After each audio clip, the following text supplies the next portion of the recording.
जय जय श्री राधे। आज শুভ নববর্ষ। আমি একটি ছোট্ট প্রার্থনা করে সপ্তশ্লোকী গীতাটা আস্বাদন করার চেষ্টা করব। হে রাধারানী, আজি শুভ দিনে এই বিনতি করি এখন, নবদিনমণির নব আলোকে দিও দর্শন। তব চরণ দুটি হৃদয় মাঝে রাখিও সর্বক্ষণ, বলি আলোর বন্যায় হৃদয়খানি দিও ভরে সর্বক্ষণ। হে রাধারানী, যখন কেহ নাহি ছিল আমার, তোমার চরণ দুটি হৃদয় মাঝে করিত বিহার। তোমার কৃপায় ভজন পথে চলেছি এবার, মোর চিত্তে ভক্তিরস সুধা করো প্রসার। আজি শুভ দিনে এই মিনতি করি এখন, নবদিনমণির নব আলোকে দিও দর্শন। তোমার চরণ দুটি হৃদয় মাঝে রাখিও সর্বক্ষণ, বলি আলোর বন্যায় হৃদয় মাঝে দিও ভরে সর্বক্ষণ। আজ আমি গীতা 700 শ্লোক, সেই গীতার 7টি শ্লোক নিত্য যদি করা যায় তাহলে ফল আছে, এবং গীতা পাঠের আর তার সঙ্গে মাহাত্ম্যটা কিন্তু পড়তে হবে। মাহাত্ম্য ঠিক না পড়লে, তুমি একটি শ্লোক পড়ো তাও মাহাত্ম্য পড়তে হবে, এটি অধ্যায় পড়ো মাহাত্ম্য পড়তে হবে। গীতা মাহাত্ম্য বিনা, বা 18 অধ্যায় পড়ো মাহাত্ম্য পড়তে হবে। মাহাত্ম্য বিনা গীতা পাঠ ঠিক হয় না। তো সপ্তশ্লোকীর প্রথম হচ্ছে ওং ইত্যেকাক্ষরং ব্রহ্ম বাহারণ মামনুষ্যরম য প্রয়াতি তেজং দেহং সজাতি পরমম গতিম। 2 নম্বর হচ্ছে স্থানে ঋষিকেশ তব প্রকৃত্বা জগৎ পরিষত্ব অনুসরতে চ রক্ষাংশি বিদানি দিশ ভ্রান্তি নম সর্বে নমসন্তি সহিত সংজ্ঞা। স্থানে ঋষিকেশ তব প্রকৃত্বা জগৎ প্রসিদ্ধ অনুসরজতে য প্রসিদ্ধ অনুসরজতে য রক্ষাংশি ভীতানি দিশদ্ভ্রান্তি দ্রব্যতি সর্বে নমহস্তি চ সিদ্ধ সংজ্ঞা। 3 নম্বর হচ্ছে কবিং পুরাণ মনীষাচারিণম অননীয়ংশ অনুসরজ সর্বস্ব ধাতারম অচিন্ত বর্ণং আদিত্য বর্ণ সর্বস্ব ধাতারম অচিন্ত রূপম আদিত্য বর্ণং তমস পরস্তাৎ। 4 নম্বর হচ্ছে উদ্ধমূলমত শাখম পাহুরব্যয়ম ছন্দাংশ যত বস্তানি যস্তৎ সবেদবিদ সর্বস্বাহং সন্নিবিষ্ট মত্ত সিদ্ধিজ্ঞান অপনহঞ্চ বেদস্য সবর বেদ বেদান্ত কি বেদ বিদ্য সমহং মম নম মদ্ভক্ত মজ্জাজি মাং নমস্কুরু মামই বৈশ্যসী যুক্তি মৎপরায়ণ। এই 7টি শ্লোক আমি ব্যাখ্যা করছি আস্তে আস্তে। তোমার 1 নম্বরে বললেন উনি ওং ইত্যেকাক্ষরং ব্রহ্ম মা মনুষ্যরম য প্রয়াতি তেজং দেহং সজাতি পরমাম গতিম। বলছেন ওম এই কথাটি হচ্ছে শুভ কথা। এই অক্ষরটি ওম, এই অক্ষরটি তোমার পরম ব্রহ্মকে ইঙ্গিত করে। আবার এই ওম, এই অক্ষরটি হরেকৃষ্ণ মহামন্ত্রকেও ইঙ্গিত করে। এটি হরেকৃষ্ণ মহামন্ত্রকেও ইঙ্গিত করে। তো যারা নির্বিশেষ ব্রহ্মের উপাসনা করেন, নির্বিশেষ ব্রহ্ম, কোনো কিছুই দেখতে পাচ্ছেন না, কোনো কিছু স্থির, আমরা যখন গোবিন্দকে দেখি, তারা ওই ওম এই অক্ষরটাই চিন্তা করে নির্বিশেষ কল্প ওইটিকে তারা ভজন করেন। আর আমরা একটি কল্পনা করি, গোবিন্দের মূর্তি দেখি, আমরা হরেকৃষ্ণ মহামন্ত্র করি। আর আবার যারা এই ব্রহ্মবাদী, তারা ব্রহ্মে যান, বেদ কর্মাদি অনুষ্ঠান ব্রহ্ম, এরা ব্রহ্ম কল্পনা করেন, তাদের প্রাপ্তি ব্রহ্মেই হবে। তো যারা এই ব্রহ্মবাদী আর আমাদের সঙ্গে যারা এই কৃষ্ণ পদনয়াদি এ নিয়ে একই, মহাপ্রভু বলেছেন, বলছি সেটা পড়ে, আমরা গোবিন্দ, গোবিন্দ কে? সব অনাদি আদি গোবিন্দ সব কারণ কারণম, ইনি হোম, ইনি সব কিছু, গোবিন্দই সব কিছু। কিন্তু ওই ব্রহ্মবাদীরা বেদের ব্যাখ্যা যা আছে সেটাকে ভুল ব্যাখ্যা করেন। একটি উদাহরণ দিলে বোঝা যাবে যে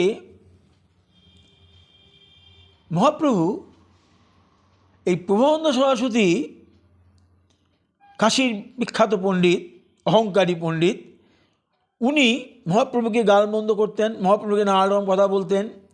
উনি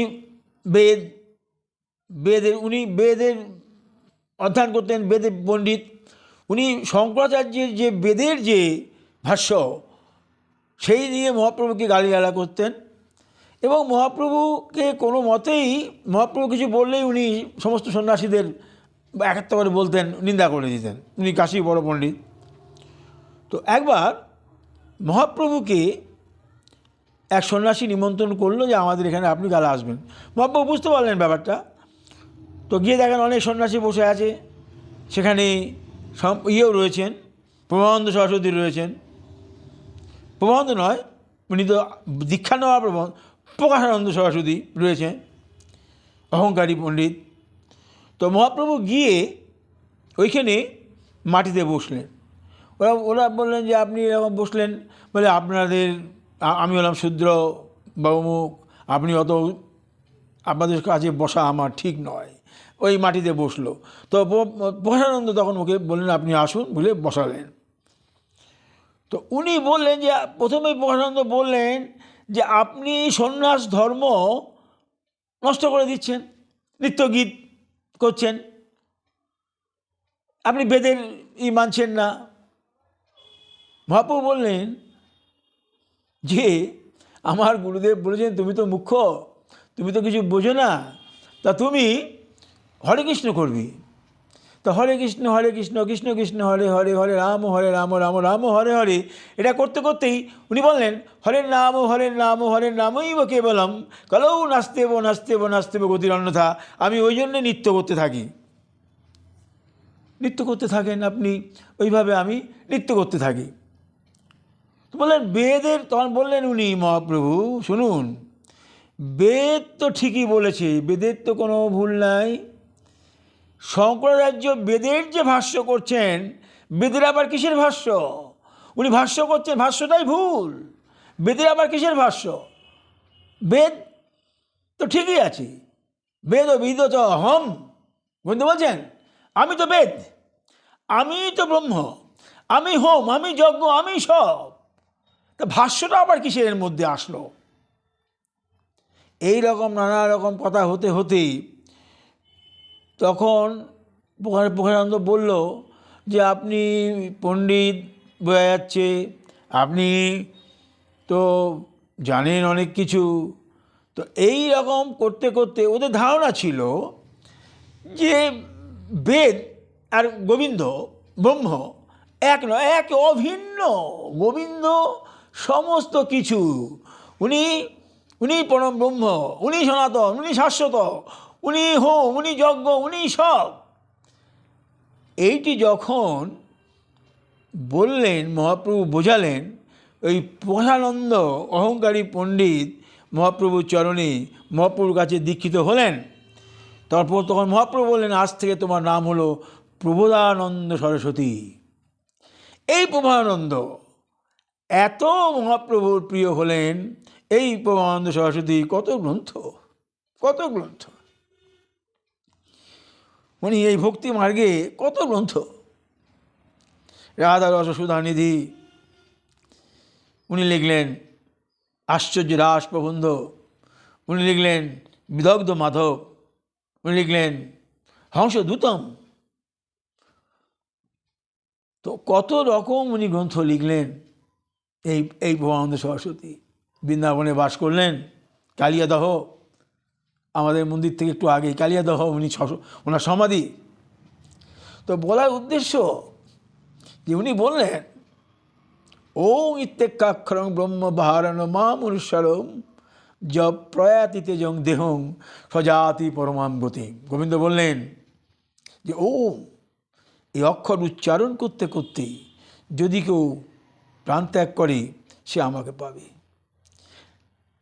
যে হরে কৃষ্ণ নাম উচ্চারণ করে যাবে সেও আমাকে পাবে। উনি বলেছেন, গীতা নামটি উচ্চারণ করে যিনি প্রাণত্যাগ করবেন তিনিও আমাকে পাবেন। কালকে বলেছিলাম না, অজামিল নারায়ণ নাম উচ্চারণ করতে করতে অজামিল এত পাপী চলে গেল।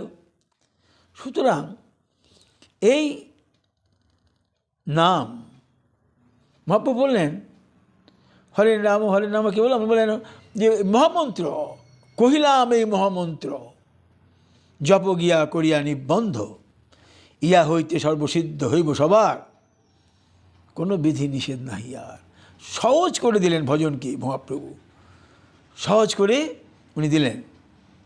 তো এই সপ্তশ্লোকী গীতার খানার প্রথম অক্ষরটাই হচ্ছে ওম ইত্যেকাক্ষরং ব্রহ্ম বাহারণ মা মনুষ্যরম য প্রয়াতি তেজং দেহং স্বজাতি পরমাম্বতীম।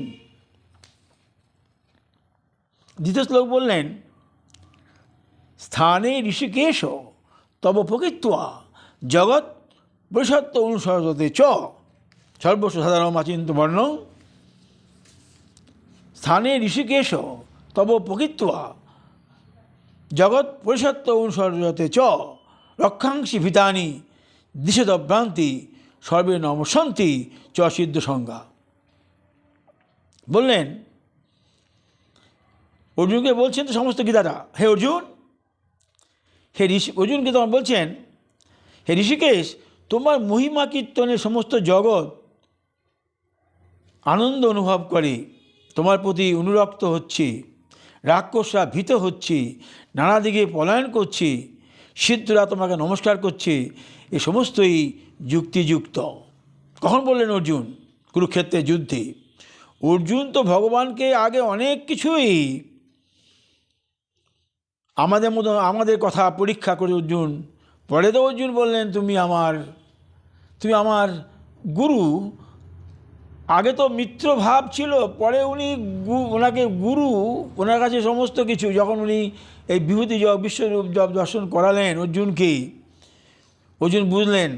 তো এখানে সেইটাই বলছেন, হে ঋষিকেশ, তোমার মহিমা কীর্তনে সমস্ত জগৎ বলিষ্ঠ, তোমার প্রতি জ্ঞানযুক্ত হচ্ছে, অনুরক্ত হচ্ছে, রাক্ষসরা ভীত হয়ে নানা দিকে পলায়ন করছে, সিদ্ধরা তোমাকে নমস্কার করছে, এই সমস্তই যুক্তিযুক্ত। তো ভগবান শ্রীকৃষ্ণের কাছে কুরুক্ষেত্রের যুদ্ধের যে পরিণতি সম্বন্ধে অবগত হলে অর্জুন ভগবানের অনন্য ভক্ত পরিণত হন। কুরুক্ষেত্রের যুদ্ধের কি পরিণতি! প্রথম তিনি বললেন, আমি কিছুতেই যুদ্ধ করব না, এদিকে আমার পিতৃকুল, আমার গুরুকুল, আমি এদের বিরুদ্ধে আমি কিছু করতে পারবো না। যখন ভগবান বোঝালেন, এদেরকে আমি নিহত করেই রেখেছি, তুমি কিছু নয়, তুমি নামমাত্র, তুমি শুধু নামমাত্র। অর্জুন সেটা পরে বুঝেছিলেন যে উনি নামমাত্র। কী করে বুঝলেন অর্জুন? ভাগবতে বলা আছে, যখন গোবিন্দ দেহত্যাগ করলেন, স্বধামে গমন করলেন, অর্জুন যখন দাগা থেকে ফিরছে, অর্জুনের সর্বস্ব লুণ্ঠন করে নিয়ে গেল কৃষকরা যারা জমিতে চাষ করছিল, অর্জুনের সমস্ত যা দিয়েছিল উপঢৌকন দ্বারকা থেকে সব চুরি করে নিয়ে চলে গেল, যুদ্ধ করে নিয়ে চলে গেল। অর্জুন পারলেন না। অর্জুন বললেন দাদাকে, দাদা যখন প্রশ্ন করলো, কী হলো, তুমি এত এত অবসন্ন, কি তুমি কোনো গরিত কাজ করেছো? তুমি কি কোনো পরস্ত্রী রমণে করেছো? তুমি কি এমন কিছু অন্যায় করেছো? বলছেন, দাদা আমি এতদিন ভাবতাম আমার গান্ডীব কত শক্তিশালী, আমি এখন বুঝছি ওই সবই আমার কৃষ্ণ করিয়েছে, আমি কিছু নয়। যে অর্জুন লক্ষ্যভেদ করে দিল চক্রের মধ্যে থেকে, তার কাছ থেকে কৃষকরা নিয়ে চলে গেল।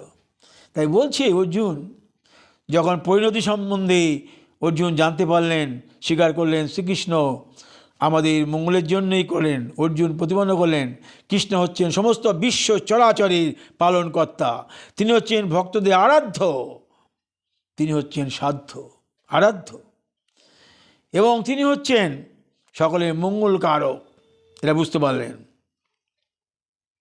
তাই বলছেন, স্থানে ঋষিকেশ তবপকৃত্বা জগৎ পরিষত্ব অনুরজ্যতে চ রক্ষাংশি ভীতানি দিশদভ্রান্তি সর্বে নবসন্তি চ সিদ্ধ সংজ্ঞা।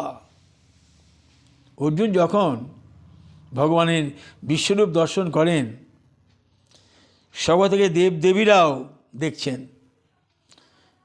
অসুররা ভয়াবহ রাক্ষসরা ভীত সন্ত্রস্ত হয়ে পলায়ন করছেন, দৈত্য দানবরা সহ্য করতে পারছে না, যে ভয়ঙ্কর সমস্ত মুন্ডুগুলো দাঁতে গিয়ে লেগে যাচ্ছে, অগ্নি গ্রাস করে নিচ্ছেন উনি মুখের মধ্যে।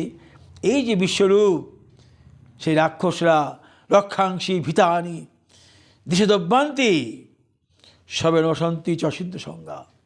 এই ২য় নম্বর শ্লোকে এটি বলা হলো। ৩য় নম্বর শ্লোকে তিনি বললেন,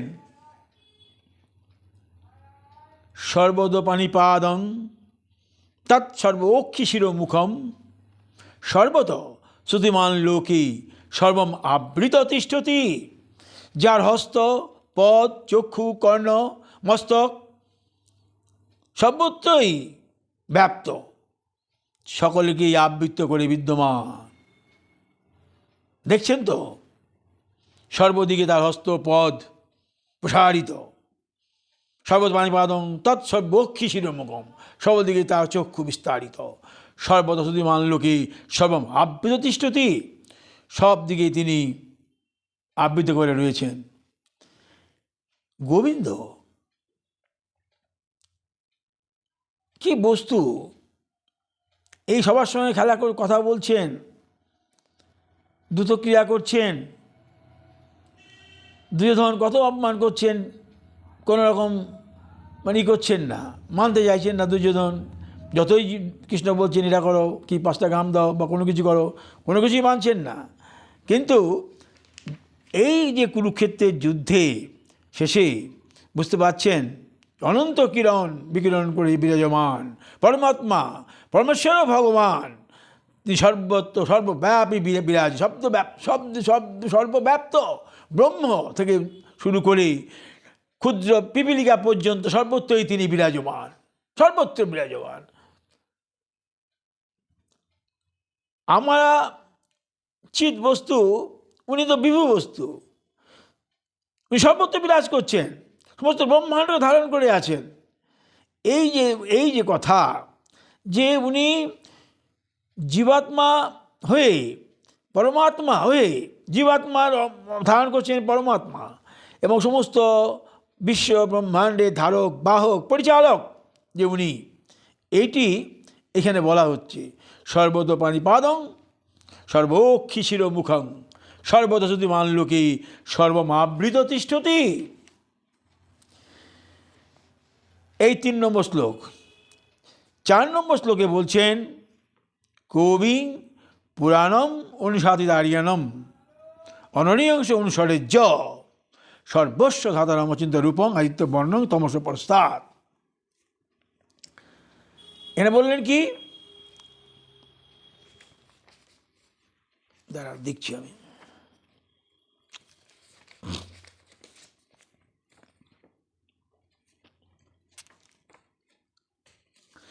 কবিং পুরাণম অনুসাদিদারিয়ানম অননীয়ংশ অনুসরে য। কবিং বলতে এখানে উনি বলছেন যে যিনি সর্বজ্ঞ, সর্বজ্ঞ কবি, যিনি সব জানেন, সর্বজ্ঞ। দাঁড়ান আমি দেখছি।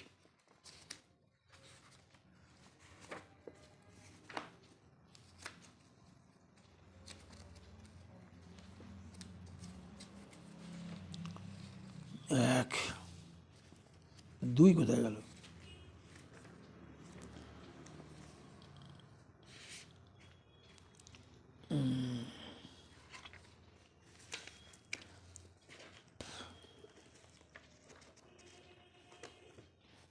কোথায় আছে দেখছি, বুঝতে পারছি না।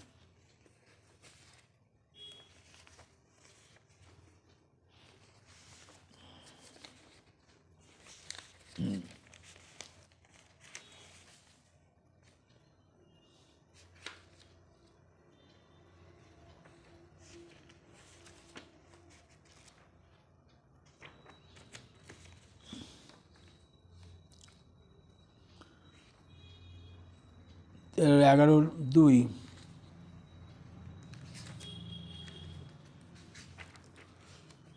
যাকে দেখছি না। এখানে উনি বলছেন কবি পুরাণম অনুসাদিদারিয়ানম অননীয়ংশ অনুসরে য। হ্যাঁ, অননীয়ংশ অনুসরে য অর্থাৎ অনু একটা মস্তকের কেশকে যদি সহস্র ভাগ করা যায়, তার একটি অংশ হচ্ছে এই অনু, সেই অনু অংশ হচ্ছে গোবিন্দ। এত এত ক্ষুদ্র। কবিং মানে সর্বজ্ঞ, অনু অননীয়ংশ যৎ সর্বস্ব সাধারণ অচিন্ত রূপম আদিত্য বর্ণং তমস পরস্তাৎ। হ্যাঁ, এই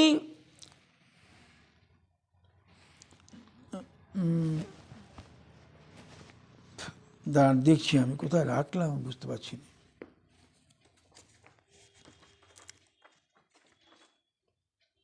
দুই হচ্ছে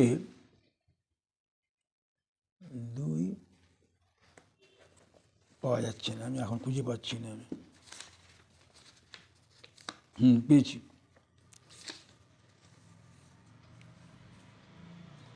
4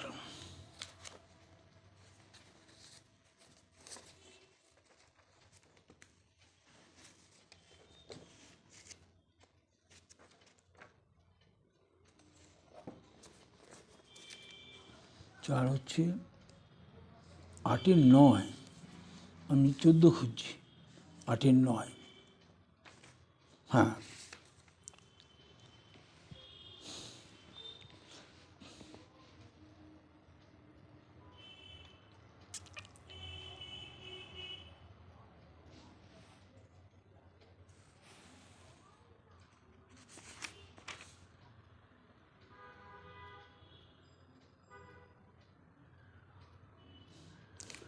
হ্যাঁ, কেশভাগের 1000 নয়, কেশভাগের 10,000 ভাগের যদি 1 ভাগ হয়, সেই হলো অনু, সেই হলো ভগবান এত সূক্ষ্ম। এটা খোঁজার জন্য এই বইটা খুঁজছিলাম। 10,000 ভাগের 1 ভাগ হচ্ছে এই অনু এত সূক্ষ্ম জীবাত্মা। এটি আমার দণ্ড হচ্ছিল যে 1000 না কত, বইটা খুঁজছিলাম। 10,000 ভাগের 1 ভাগ এত সূক্ষ্ম এই অনু। গোবিন্দ এত সূক্ষ্ম হয়েও সমস্ত ব্রহ্মাণ্ড ধারণ করছেন। বুঝুন ব্যাপারটা, এত সূক্ষ্ম উনি। অনু অননীয়ংশ যৎ সর্বস্ব সাধারণ অচিন্ত রূপম আদিত্য বর্ণং তমস পরস্তাৎ। এই এত সূক্ষ্ম হয়েও তিনি এটা অচিন্ত, চিন্তার অতীত, যে তিনি সমস্ত ব্রহ্মাণ্ডকে ধারণ করছেন, সমস্ত ব্রহ্মাণ্ডকে পরিচালনা করছেন। তা জীবাত্মা এত সূক্ষ্ম, আমি কিছুতেই স্মরণ করতে পারছিলাম না, বই খুঁজছিলাম আমি, 1000 নয় 10,000 ভাগকে যদি, একটা কেসকে যদি 10,000 ভাগ করা যায়, তার এক ভাগ হচ্ছে এই অণু জীবাত্মা গোবিন্দের। সেই জীবাত্মা এত অচিন্ত, তার শক্তি, এত ক্ষমতা, এত অচিন্ত, এত এত অব্যক্ত। আগে বলা হয়েছিল, আমি বলেছিলাম যে এই সমস্ত ব্রহ্মাণ্ডকে ধারণ করছি, এবং কবি একে মানে এর এত জ্ঞান, কবি যারা খুব জ্ঞানী ব্যক্তি কবি হয়, চিন্তা করতে পারে না, এ চিন্তা করতে পারবে না, অচিন্ত এর এত শক্তি, এই এত তার গুণ, এবং জীবের দেহে প্রবেশ করছে। জীব তার চিত অংশ, দেখুন ওরই চিত অংশ জীব, কৃষ্ণ বিভু অংশ। কৃষ্ণের আমাদের কেশকে যদি 10,000 ভাগের এক ভাগ করা যায়, সেই জীব আত্মা, পরমাত্মা, সেই পরমাত্মার আমাদের দেহে প্রবেশ করছে তার চিত অংশ, কণা। তা এটা বলছে কবি পুরাণম অনুশাসনম অনুশাসিতারম অননিয়ংশ অনুসরের জ সর্বস্ব সাধারণ অচিন্ত বর্ণ আদিত্য বর্ণং তমস পরস্তাৎ। এই ব্যাখ্যা, গোবিন্দ যে কি বস্তু, এই অর্জুনকে উনি বলছেন, বোঝাচ্ছেন অর্জুনকে এগুলো। অর্জুন তো কিছুতেই মানা দিতে চাইছিলেন না, ও যুদ্ধ করবো না, আমি কিছু করবো না, যতবারই বোঝাচ্ছেন, যতভাবেই বোঝাচ্ছেন, অর্জুন কিছুতেই ওই ভীষ্ম, তার গুরু দ্রোণ, তার গুরু শিক্ষাগুরু, কী করে আমি তাদের গায়ে অস্ত্র বিক্ষোভ আমি করব, এইরকম। কি মহৎ এই কুরুক্ষেত্র! কুরুক্ষেত্র হৃদয়ের মধ্যে আমাদের সবসময় কুরুক্ষেত্র চলছে। সেই কুরুক্ষেত্রকে নিধন, সেই কুরুক্ষেত্রকে নিধন করছে কে? গোবিন্দের রস, কৃষ্ণ রস। আমাদের চিত্তের মধ্যে কুরুক্ষেত্র যত হচ্ছে, সেই রসকে কৃষ্ণ রসই আমাদের রসায়ন করে দিচ্ছে। কীরকম রস কুরুক্ষেত্র! ভীষ্ম পিতামহ গোবিন্দ প্রতিজ্ঞা করেছিলেন যে আমি এই কুরুক্ষেত্রে অস্ত্র ধরব না। ভীষ্ম পিতামহ এমন তার কৃষ্ণের প্রতি শ্রদ্ধা, এমন তার প্রতিজ্ঞা যে আমি তোমাকে অস্ত্র ধরিয়েই ছাড়ব। এই হলো ভীষ্মের কথা। গোবিন্দ পারলেন না ভক্তের কাছে, যখন বাণে কৃষ্ণকে জর্জরিত করে দিচ্ছে ভীষ্ম, তখন গোবিন্দ রথ থেকে নেমে রথের চক্র দিয়ে উনি তুললেন, ভীষ্ম অস্ত্র ফেলে দিয়ে বললেন, প্রভু আমার কথা আমি রেখেছি, তুমি তোমার কথা, ভক্তের পরাধীন তুমি। কুরুক্ষেত্র, এই কুরুক্ষেত্রের যুদ্ধের মধ্যে গীতা, এই কুরুক্ষেত্রের যুদ্ধের মধ্যে আমাদের সমস্ত কিছু নিহিত। স্থানে ঋষিকেশ অপগীত্বা, আগে শ্লোকে কবি প্রণাম অনুসারে জানো, কবিদেরও অচিন্ত অননিয়ংশ অনুসরের জ, যেখানে একটি কেশাগ্রে দশাগ্র ভাগের এক ভাগ হচ্ছে অনুচিত বস্তু গোবিন্দ। সেই অচিন্ত, একে চিন্তা করা যায় না। কী করে সেই বিশ্ব ব্রহ্মাণ্ডকে ধারণ করে আছেন, সমস্ত ব্রহ্মাণ্ডকে পরিচালনা করছেন এই গোবিন্দ। তাহলে গোবিন্দ যে কী পরম বস্তু, এই আস্বাদন করবার জন্যেই এই শাস্ত্র শ্লোকের গীতা। আমাদের মনের মধ্যে যে কুরুক্ষেত্র চলছে দিবারাত্র, তাকে প্রশমিত করতে পারে একমাত্র গীতা। গীতা ছাড়া কোনো গতি নাই, গীতাই করতে পারে সব। গীতায় মে হৃদয় পার্থ, গীতা মে সারম উত্তমম, গীতা মে জ্ঞানম উত্তুগ্ন, গীতা জ্ঞানম অব্যয়ম, গীতা মে সত্যম স্থাম, গীতা পরম পদম, গীতা পরম গুজ্জ বিলম করম গুরু, গীতা শ্রেয়ম প্রতিষ্ঠামি, গীতা জ্ঞানম সমাস্থিত লোকই পরমহম। গীতা এমন বস্তু, এখানে তাই বলেছেন, এখানে কবিং পুরাণম অনুসারম অনরিয়ংশ অনুসারের জ সর্বস্ব সাধারণ অচিন্ত রূপম আদিত্য বর্ণং তমস, আদিত্য বর্ণ জ্যোতি তমস পরস্তাৎ। এই গোবিন্দ নিজে উনি কি নয়, জ্যোতিরূপ আদিত্য, উনি অচিন্ত, উনি পরম ব্রহ্ম, উনি সনাতন, উনি শাশ্বত, উনি বিভু অংশ। ওনাকে কল্পনা করা, উনি ব্রহ্ম, স্বয়ং ব্রহ্ম, সব কিছু উনি। তো এইটা, এই বস্তুটি, এই গীতা সব যে সপ্ত 700 শ্লোক, 7টা শ্লোক যদি ডেইলি করা যায়, ডেইলি 7টা শ্লোক, ও ইত্যেকাক্ষরম ব্রহ্ম বাহরণ মামুষরম য প্রয়াতিতে দেহং সজাতি পরমাপতি স্থানে ঋষিকেশ পবিত্রা জগৎ পরিষদ অনুসচ্ছে য সমস্ত ধাতরম আচিন্ত তমস পরস্তা উদ্ধমূল কবি পুনরামূল অনুসাচারণ অনন্যাস অনুসরজ্য সমস্ত ধাতরম অচিন্ত আয়তম অবস্থা। এরপরে উনি বলছেন ঊর্ধ্ব মূল মদ শাকং পাহুরব্যয়ম ছন্দাং চিহত পত্তানি যস্ত বেদস বেদবী। ঊর্ধ্ব মূলম অধশাখম পাহুর অব্যয়ম ছন্দাংশি যত পণ্যানি যস্ত সবেদবিদ যশ পণ্যানি যজ্ঞং যশ বেদবিদ। অর্থাৎ ঊর্ধ্বমূল অধশাখম, যে বৃক্ষের মূল ঊর্ধ্ব দিকে, শাখা নিচের দিকে, কে যে বৈদিক যজ্ঞসমূহ বৃক্ষের ফলস্বরূপ, ধরুন বৃক্ষরূপ, এই বৃক্ষের রূপ যিনি জানেন, যে বৃক্ষের মূল ঊর্ধ্ব দিকে। গোবিন্দ, আমাদের যে দেহের বৃক্ষখানি, এর মূল কোথায়? ঊর্ধ্ব দিকে। এই বেদ মন্ত্রাদি যত কিছু দেখছি অসত্য বৃক্ষ, এই বৃক্ষের পত্রস্বরূপ, আর মূল ঊর্ধ্ব দিকে শাখা বিশিষ্ট এই যে বৃক্ষ, বৈদিক মূল হচ্ছে বেদ পত্র ইত্যাদি।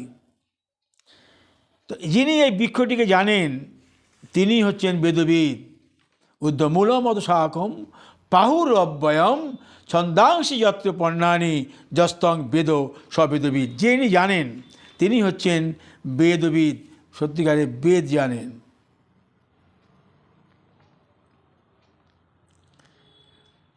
এই ভক্তিযোগের গুরুত্ব, ভক্তিযোগে যে উনি বলে গেছেন যে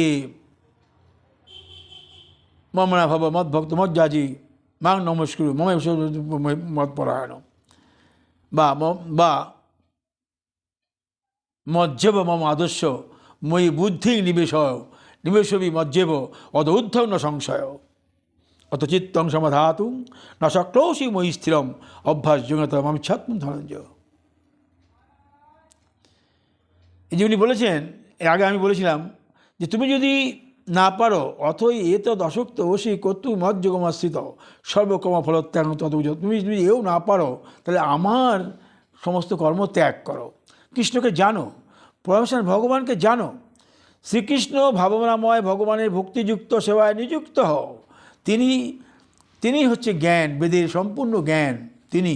বেদবিদ এব চ হম, আমি হচ্ছে বেদের বিদ, আমি হচ্ছে বেদ, আমাকে জানো। তো এখন এমন গাছ আমরা দেখিছি কি না, শাখা নিম্নমুখী মূল ঊর্ধ্বমুখী? সেটা কি? যে জলে যে গাছের ছায়া পড়ে, শাখাগুলি নিম্নমুখী, মূলগুলি ঊর্ধ্বমুখী যখন ছায়া পড়ছে।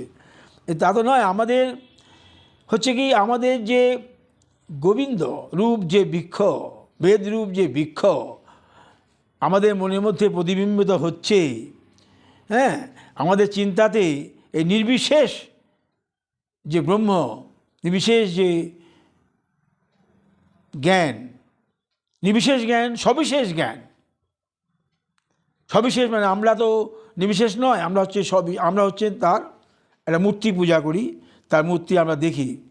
এর যে অতীত যিনি, যে বস্তু, আমাদের যে ভজন ক্রিয়া, আমাদের যে মনের যে যা কিছু, এ কোথায় যাচ্ছে? ঊর্ধ্বমূল। ঊর্ধ্বমূলম অধশাখম, আমরা হচ্ছি সেই অশ্বত্থ বৃক্ষের পত্র বিল্ল সম। বেদবিদ এব চ হম ঊর্ধ্বমূলম অধশাখম তো এই হলো ঊর্ধ্বমূল। ঊর্ধ্বমূল হচ্ছে আমাদের গোবিন্দ, ভগবানের বহিরঙ্গা শক্তি। আমরা মানে ভগবানের আগে বলেছি তটস্থ, আমরা তটস্থ, ভগবানের হচ্ছেন স্বরূপ শক্তি, মায়া শক্তি এবং তটস্থ শক্তি। উনি স্বরূপ শক্তি, পরম ব্রহ্ম, সনাতন, শাশ্বত, নিত্য উনি। তো আমাদের যে ঊর্ধ্বমূল হচ্ছেন উনি, ঊর্ধ্বমূল, আমরা অধঃশাখা, পত্র বিল্ল পত্রদের মতন, অশ্বত্থ বৃক্ষের মতো আমরা। ঊর্ধ্বমূল অধঃশাখম পৌরভ্যয়ম ছন্দাংশ যত পত্তানে যত বেশ বেদবিদ। এই হলো তোমার জন্ম। তারপরে উনি কী বললেন? সর্বস্ব চাহং হৃদি সন্নিবিষ্ট মত্ত জ্ঞানগোপন হঞ্চ বেদস্য সর্বম বেদ্য বেদস্য সর্বরহম বেদ্য বেদান্ত কীট বেদবিদ এব চাহম। সর্বস্ব চাহং, সর্বস্ব চ অহং হৃদি সন্নিবিষ্ট মত্ত স্থিতি জ্ঞানম অপনহঞ্চ বেদস্য সর্বরহম বেদ্য বেদান্ত কীট বেদবিদ এব চাহম। আমি সকলের হৃদয়ে, ভালো করে, আমি সকলের হৃদয়ে অবস্থিত, আমি সকলের হৃদয়ে অবস্থিত। আমার থেকেই সমস্ত জীবের স্মৃতি জ্ঞান উৎপন্ন। আমি সমস্ত বেদের জ্ঞাতব্য, সমস্ত বেদান্ত কর্তা, বেদবেত্তা। গোবিন্দ আর কতভাবে বলবেন আমাদের? আমরা তার শরণাপন্ন হওয়ার জন্যই তো এত কথা। আমাদের অন্তর্মুখী মন যদি কৃষ্ণের চরণে হয় সমাপন, এই নিমিত্তের কারণ গোবিন্দের এত কথোপকথন। তাই তো, গোবিন্দের এত কথোপকথন কেন? হে জীব, নিত্য কৃষ্ণ দাস, সদা বহির্মুখ, করো কৃষ্ণ নাম, হও কৃষ্ণের চরণে উন্মুখ, ধরো শ্রীকৃষ্ণের চরণ, আশ্রয় করো শ্রীকৃষ্ণের চরণ, অন্তকালে করো মোর নাম স্মরণ, পাইবে তুমি অমূল্য রতন। এই তো কথা, এই তো কথা। হ্যাঁ, বলছেন উনি, কতভাবে বলবেন? আমি সকলের হৃদয়ে অবস্থিত আছি, সর্বস্ব চাহং হৃদি সন্নিবিষ্ট মত্ত স্থিতি জ্ঞানম অপনহঞ্চ বেদস্য সবরহ বেদ বেদান্ত গীত স এব বেদবিদ অবচহম। আমি তোমাদের হৃদয়ে অবস্থিত, আমার থেকেই তোমাদের স্মৃতি জ্ঞান সব কিছু উৎপন্ন। কোথায় পেলাম আমরা জ্ঞান? কোথায় জানলাম আমরা? কোথায় জানলাম? ছিলাম জঠরে, এলাম বাইরে, কোত্থেকে এলাম? কে দিল আমাদের চেতনা, প্রেরণা? কে দিল? কোথায় ছিলাম আমরা? তো আমার থেকেই তোমাদের এই জ্ঞান যত কিছু উৎপন্ন এবং আমার থেকেই বিলোপ।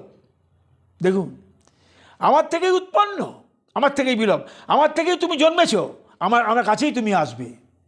এছাড়া কোনো উপায় নাই। ভূমিতে ভূমিতে জীব, শত সহস্র জনম তুমি ভোগ করো, ওই তার কাছেই যেতে হবে। সেখান থেকে উৎপন্ন, সেখানেই বিলোপ।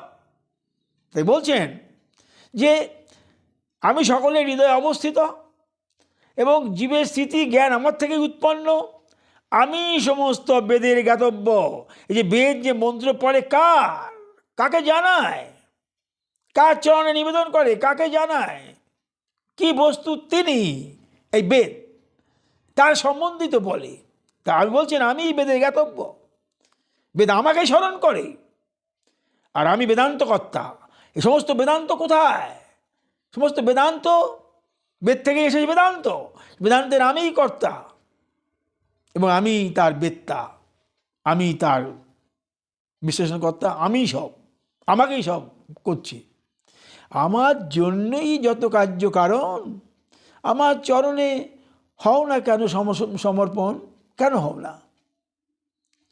যা কিছু করছো দিনানুদিন, যা কিছু করছো, কার জন্য করছো? কার? সে গোবিন্দের চরণ স্মরণ। তো গোবিন্দের চরণেই যদি গতি আমার হয়, যদি আমি গোবিন্দের চরণে নিত্য করি স্মরণ, গোবিন্দের চরণ করি নিত্য মনন, যাইবার তরে নাহি হইবে চিন্তন। যেতে হবেই, পরম গতি পেতে হবেই, আজ হোক 100 জন্ম পরেই হোক, তার চরণে যেতে হবেই। তো এই যদি আমার উদ্দেশ্য হয়, আমার আগমন, আমার নিগমন, তো আগম নিগমন, এই গমনাগমন করে যিনি নির্ধারণ, তার চরণে কেন হইব না স্মরণ। নিত্য কর স্মরণ, নিত্য কর ভজন। জানো বেদ কি, জানো, কিন্তু বেদ আমি, আমারই চিন্তা করে বেদ। সর্বচহং নিধি সন্নিবিষ্ট মত্ত জ্ঞান আপন হঞ্চ বেদস্য সবর বেদান্ত গীত বেদবিদেব চহম। আমি সব। তা আমার স্বর্ণাপন্ন হও, আমাকে জানো, আমাকে বোঝো, আমাকে চিন্তা করো। অর্জুনকে সব বলেছে তো, তুমি সব কিছু আমি যা বলি, তুমি শুধু নিমিত্ত, কিছুই করছো না। আমরা যে করছি, আমি কিছু করছি না। ভালো করছি মন্দ করছি আমি করছি না, আমার প্রারব্ধ করাচ্ছে, আমি প্রারব্ধের বশীভূত, আমার প্রারব্ধের ফল অনুযায়ী আমি চলছি। যদি কেউ মনে করে আমি আজকে এই দানটি করলাম, আমি আজকে পুণ্যটি করলাম, কিছুই করনি তুমি, সব কিছুই তোমার প্রারব্ধ করাচ্ছে। বলেছেন না, আমি তোমার অন্তরে বসে আছি, আগেই বললেন তো, আমি তোমার অন্তরে বসে আছি। কবি পুনরাম সাহিত্যম অনন্ত, তুমি আমি তোমার অন্তরে বসে আছি। সভ্য সাধারণ অচিন্ত রূপং তমস পরস্ত, আগে তো বললে। তা আমি তোমার হৃদয়ে বসে আছি, তুমি যা করছো, তুমি করছো না, তা প্রারব্ধ করাচ্ছি। তো এই প্রারব্ধের কর্মফল খণ্ডন করতে গেলে আমাদের কি করতে হবে? নিত্য স্মরণ মনন, সেবন পূজন আরাধন। এ তাই বলেছি, সেবন পূজন আরাধন ভজনের একটা আনুষঙ্গিক পর্ব। নিত্য আমি তুলসী দিচ্ছি, জল আমি চান করাচ্ছি, এ করাচ্ছি, নিত্য করছি, এটা আনুষঙ্গিক। ভজন হবে হৃদয়ে হৃদয়ে, কতটা নৈকট্য আস্বাদন, তার সঙ্গে আমার মনের কতটা মিলন, তাকে আমি কতটুকু অনুভব করতে পারছি হৃদয়ে, কতটুকু আস্বাদন করতে পারছি হৃদয়ে, পরম আনন্দে আমি কতটুকু অভিভূত হতে পারছি, এটাই ভজন। পরম আনন্দ কতটা পাচ্ছি আমি। হৃদয়ের মাঝে যদি নাহি করে তার চরণ দুটি বিচরণ, হৃদয়ের মাঝে নাহি করিতে পাই দিয়ে তার আস্বাদন, হৃদয়ের মাঝে যদি না হয় রসাস্বাদন, পরম আনন্দে নাহি করি বিচরণ, আমি মনে করি না হয়েছে ভজন, না হয়েছে ভজন। শুধু মালা করে যাচ্ছি, কোথায় চিন্তন, কোথায় আমার আরাধন, কোথায় আমার মনন, কোথায় আমার স্মরণ? আমার কাছে আমি এই সাধারণ অধম এইটুকু মনে করি এখন, যে নিত্য নৈকট্য কতটুকু আস্বাদন করতে পারছি তার সঙ্গে, এটি আমার ভজন। ওটি আমি করছি, আনুষঙ্গিক ভজন করতে হবে, এটি বিনা আমার এটি আসবে না। ওটি আমার এটার পরিপূরক, ওইটা আসবে, কিন্তু এইটা গিয়ে ওইটা যাবে না, অনুপূরক, নট পরিপূরক, অনুপূরক। কিন্তু আমি এইটা যদি পাই, ওটা আমার তখন কমে আসবে। যখন আমি তাকে নৈকট্য পাব, তার হৃদয়ে অন্তরে আমি আমার অন্তরে যদি তার হৃদয়খানাকে ভরাতে পারি, মনে মনে যদি আমি দিবারাত্র তার সঙ্গে সঙ্গমন করতে কথা বলতে পারি, আমি যদি নয়ন বাড়ি দিবারাত্র প্রবাহিত করতে পারি, হৃদয় ক্রন্দন হতে থাকে, তার প্রতি চরণে আস্বাদন হতে থাকে, ওটি কমে আসবে। তো ভজনের আনুষঙ্গিক পর্ব আর ভজনের পরিপূরক পর্ব, আমার মতে এটা, আমি কতটুকু সঠিক আমি জানি না, আমি সাধারণ ভক্ত। তো ভজনের এই পরিপূরক যে পর্ব, নিত্য যদি বাড়ি বইতে থাকি, তার কথা স্মরণ করে আমার মনে আনন্দ অনুভব হতে থাকি, আমার হৃদয় পুলকিত হতে থাকি, নয়ন বাড়ি বর্ষিত হতে থাকি, আমি যদি আনন্দ পরমানন্দে বিচরণ করতে পারি, সময়ে নাহি থাকে ধ্যান, পরমানন্দ বিচরণ করে যাচ্ছি যদি, তাহলে বুঝিব হয়েছে আমার হৃদয়ের মাঝে পরমানন্দের অনুভূতির আস্বাদন, তখন ওইটি কমে আসবে, এটি আমার আস্বাদন। যাই হোক, যেটা আমরা বলছি এখন, কি বলছিলাম? হ্যাঁ, সর্বস্ব চহং নিধি সন্নিবিষ্ট মত্ত স্থিতি জ্ঞানম অপনহঞ্চ বেদস্য সর্ববেদ্য বেদান্ত কি বেদবেদেব চহং। আমি বেদান্ত কর্তা, আমি বেদবেত্তা। তারপরে কি বললেন? মন্মনা ভব মদ্ভক্ত মজ্জাজি মাং নমস্কুরু মাময়ী বৈশ্যসী যুক্ত এই বিবৎমান মৎপরায়ণ। এটি উনি বললেন। এটা তো আমরা আগেও অনেকবার আস্বাদন করেছি যে গোবিন্দ বলছেন, অনেকভাবে গোবিন্দ বলেছেন। এখানে তো বললেন মমনা ভব মজ্জাজি মাং নমস্কুরু মাময়ী বৈশ্যসী মৎপরায়ণ। উনি আবার বলেছেন সত্যং তে প্রতিজানি, আমি প্রতিজ্ঞা করে বলছি তুমি আমাকেই পাবে। কতভাবে বলেছে, প্রতিজ্ঞা করে বলছি তুমি পাবে অর্জুন, আমাকেই পাবি। উনি বলেছেন আমার ভক্তা নপনসন্তি, আমার ভক্তা শেষ নেই, শেষ হবে, আমার ভক্তের শেষ বিনাশ নেই। মা ভক্তা নপনসন্তি, ভক্তা শেষ নাই। আবার বলছেন যে যথা মাং প্রবদন্তি তাং তথৈব ভজম্যহম, যে যেভাবে ভজন করে তাও কৃপা করে থাকি আমি। সবসময় নয়নবাড়ি প্রসারিত হবে, হৃদয়ে আমি তা অনুভব করব, এমন যদি নাও হয়, পত্র পুষ্প ফলং জং জমে পুনঃসন্তি তদাং উপনন্তি আমস্নামি, তাদের উপরিত বস্তু আমি গ্রহণ করি। দেখুন, পত্র দিলেন কি, এক গ্লাস জল আর একটা তুলসী দিয়ে যে নিবেদন করেন, গোবিন্দ পরম সুখী। তাই বলছেন যে যথা মাং প্রবদন্তি তাং তথৈব ভজাম্যহম, আমি তাকে সেইভাবেই কৃপা করি, আমার ভক্তের বিনাশ নাই। তো এখানে উনি বললেন মন্মনা ভব মদ্ভক্ত মজ্জাজি মাং নমস্কুরু। কতভাবে বলবেন আর বলুন, মা মেবের শশীযুক্তই মত পাড়া, তোমাকে উদ্ধার করব। আর কতভাবে বলবেন যে তুমি আমার, আবার এও বলেছেন তো উনি অন্তকালে মামেব স্বর্ণমুক্তা কলে বরং জব প্রয়াতি তেজং দেহং সজাতি পরমং গতিম। আর কতভাবে বলবেন, অন্তকালে যদি একবার আমার নাম স্মরণ করে তাকেই আমি করে থাকি।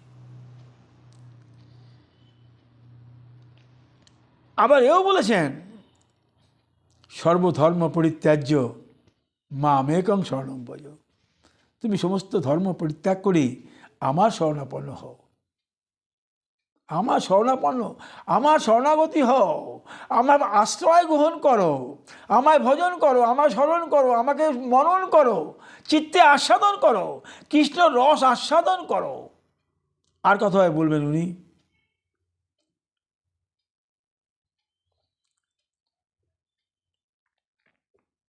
মামেও শরণ। আবার এও বলেছেন যে মামে আবার এ বললেন, হ্যাঁ এ বলেছেন যে স্বধর্মে নিধনং শ্রেয় পরধর্ম ভয়াবহ। অন্য ধর্ম নিও না,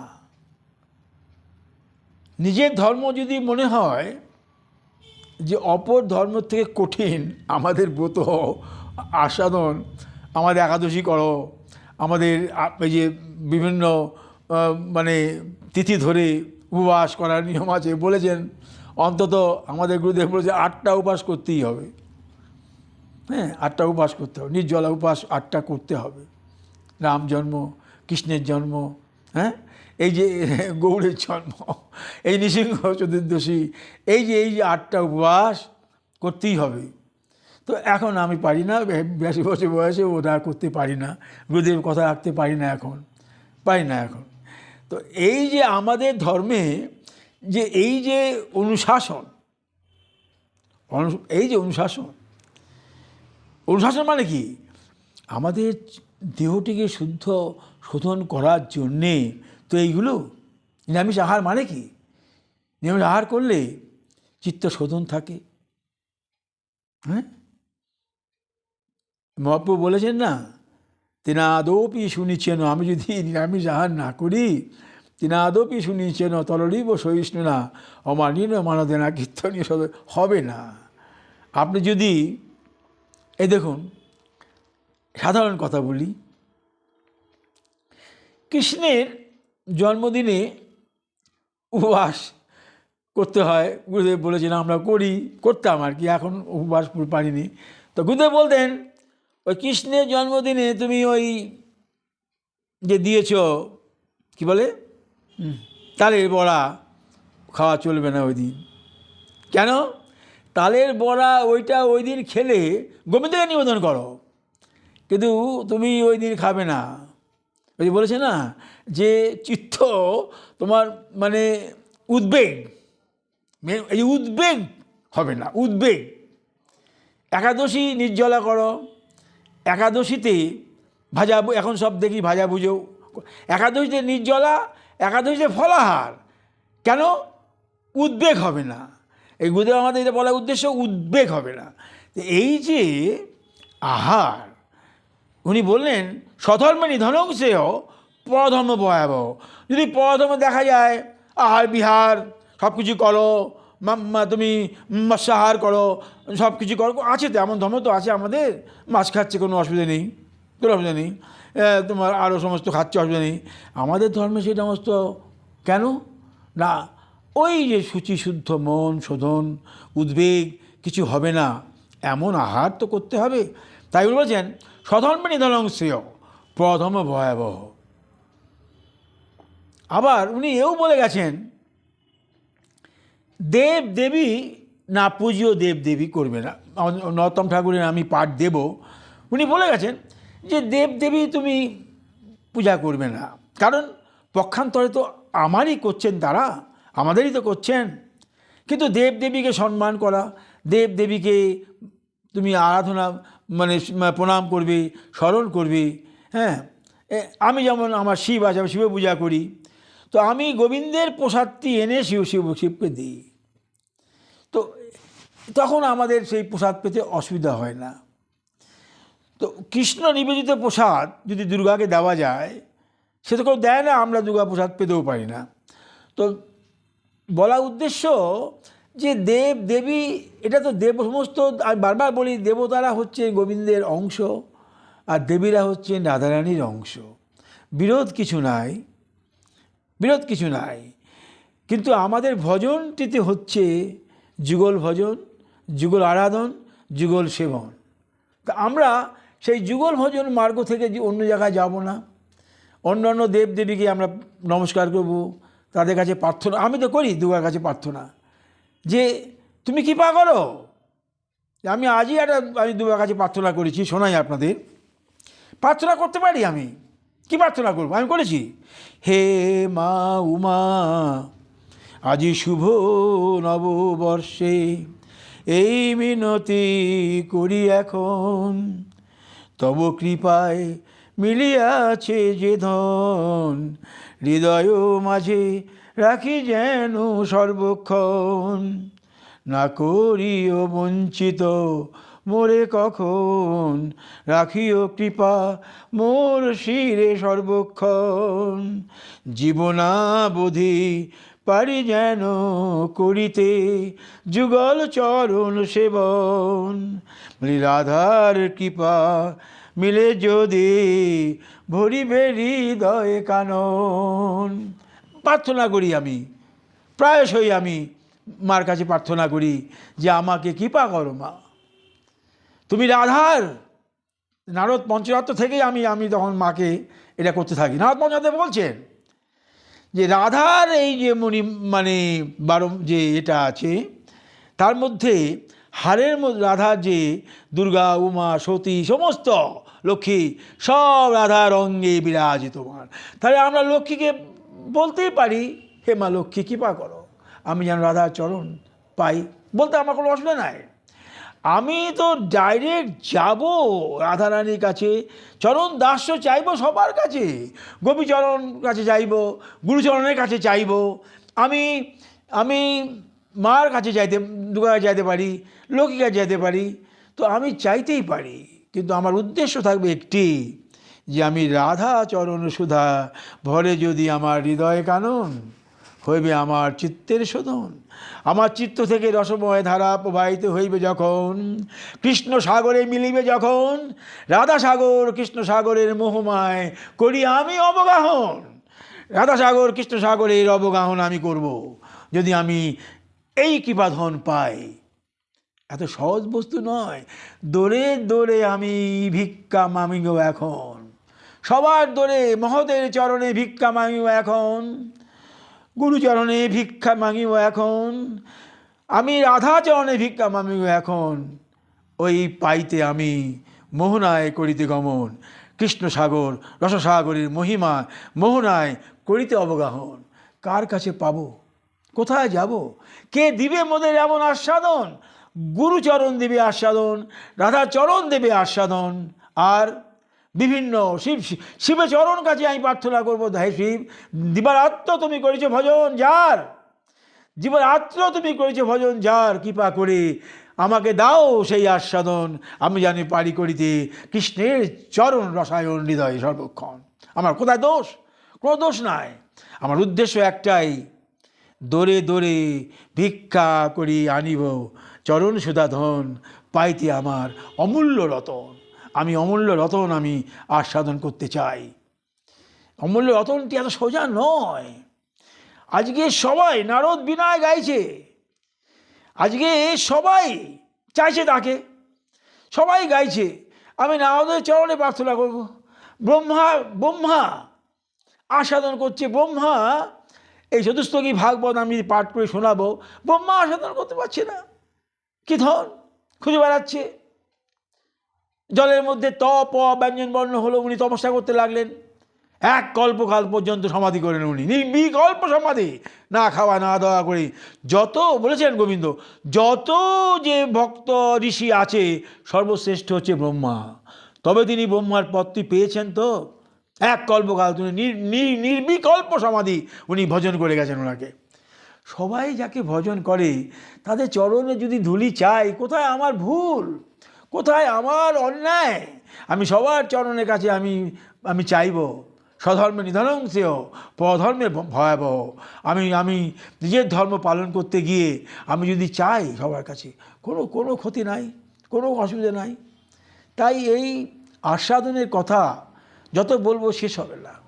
তো এই যে সপ্ত শ্লোকী গীতাখানা, 7টা শ্লোক, বেশি না, এই যে নিত্য পাঠ করা যায়, তাহলে আপনার নিত্য যদি মুখস্থ করেন তাহলে দেখবেন যে খুব, এমনি যদি ভক্তিযোগটি মুখস্থ করতে পারেন, 12টি এবং শতযুক্তা তাং পজু পাশতে, হ্যাঁ, যে চাপ্যরহর ব্যক্তং তেষাঙ্কে যোগবিত্তমা, উনি বললেন যে তোমার উপাসনা করে বা অব্যয় অক্ষে বর্ধনা করে তার মধ্যে কে শ্রেষ্ঠ। বাংলা করে করে মুখস্থ করবেন।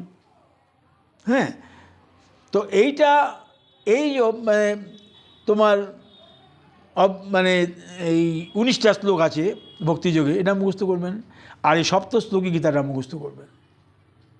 7টা শ্লোক নিত্য যদি করতে, বেশিক্ষণ, একবার মুখস্থ করলে বেশিক্ষণ লাগবে না, 5 মিনিট লাগবে, 5 মিনিটও লাগবে, 3 মিনিট লাগবে। তো যাই হোক, আজকে আমি এটা বললাম যে সপ্তশ্লোকী গীতাটা আমি পাঠ করব, রোজ পড়ব এবং ওটাও আমি করব। আর শুভ নববর্ষে যাই হোক, যেটুকু আমি পারলাম বললাম, আপনারা আমার কৃপা করবেন। আগামীতে যা বলাবেন গোবিন্দ আমি সেটুকু বলবো। জয় জয় শ্রী রাধে, জয় জয় শ্রী রাধে।